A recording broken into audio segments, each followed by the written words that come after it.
So when you look at what's going on in the world and you look at the leadership and you sometimes put your head in the hands and you think, oh, MG, everybody's just stuck in a train going around and not getting anywhere, you might be mistaken, because there are some young people who are doing their darndest to get the experience in leadership to actually make something happen that the rest of us might benefit from. How berserk, how unique, how innovative. Yasmin Poole is one such person, and she joins you on the wireless. She's a first-year uni student studying law and arts. Morning to you, Yasmin. Good morning, Libby. And I love talking to an overachiever. What can I say? It's an unexpected overachiever, I can tell you that. It's good though. So this is a youth parliament. Let's just set it up for everybody. There's the opportunity to participate in a youth parliament 2017. What is that? So Youth Parliament is 120 young people from all across Victoria, and we come together in Parliament House, run by YMCA. Yeah. Oh, I was going to say, how do you get elected through the YMCA? Yeah, well, it's you can make your own various teams. So mine was through Hobson's Bay Youth Services, which is my local area. But there were teams all the way from East Gippsland, so very really rural. So we meet up in Parliament House and debate for over 6 days, and we pass bills.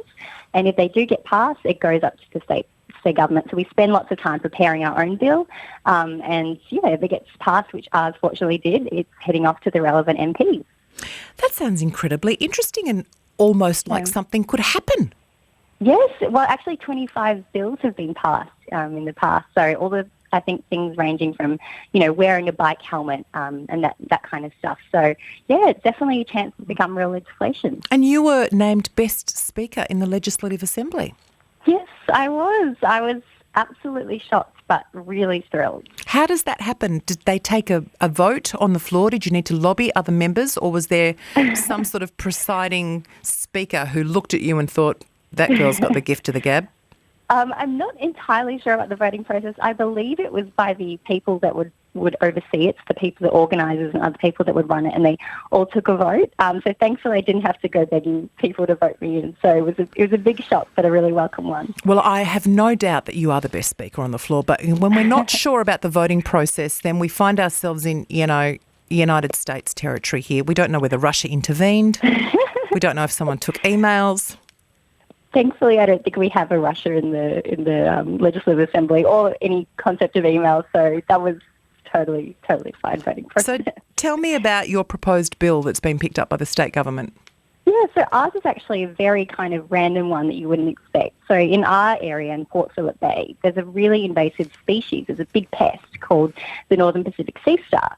And what happens is that it repopulates and repopulates. The only way to really get rid of it is through physical collection. But there just simply aren't enough hands. So what we propose is actually putting a bounty on these sea stars, so we could train the general public, including people that were unemployed or youth and things like that, to actually collect the sea stars and get money in return. So that was a big financial opportunity to help those kind of groups while helping reduce the sea star, which often kind of strangles waterways. So it was kind of a creative approach to a problem that hasn't really been addressed. And how did you choose the Northern Pacific sea star? How did it become the lucky focus of your attention? It was kind of a strange coincidence, actually. So one of our group members, Sam, he actually did a Year 9 project on the Northern Pacific sea stars and kind of concluded that there wasn't really enough work being done. So it was a totally random suggestion that kind of made us go, yeah, that's a little bit different to what's usually being discussed. And we just went from there. I just would love to see this go over Dan Andrews' desk where he says, absolutely. There's nothing more different than saying sea star bounty. Yes. Kind of strange. It does. It sounds really strange. So all of this involvement that you have in youth parliament, where is it all meant to lead to? Are you guys all trying to create a career in politics for yourselves? Not everybody. Some people had really never been interested in politics, and I could just see the tangible transformation after they went up there and realised that they really could make change. It was really the most incredible thing because it was ages, I think, 16 to 25, but there were lots of young kids in there. But it was pretty amazing. So I personally want to be a diplomat. That's my aspire career goal. So I do lots of work. I'm actually working in the Department of Education at the moment, but I do lots of work with NGOs like Red Cross, Amnesty International, those kind of things. And when you say went up there, up to state parliament... Yes, up to Parliament House. And then you wrote us a letter. Yes. You said, if you want my opinion, I'm happy to give it. You know, that's really extraordinary, being proactive. Who taught you to be proactive like that?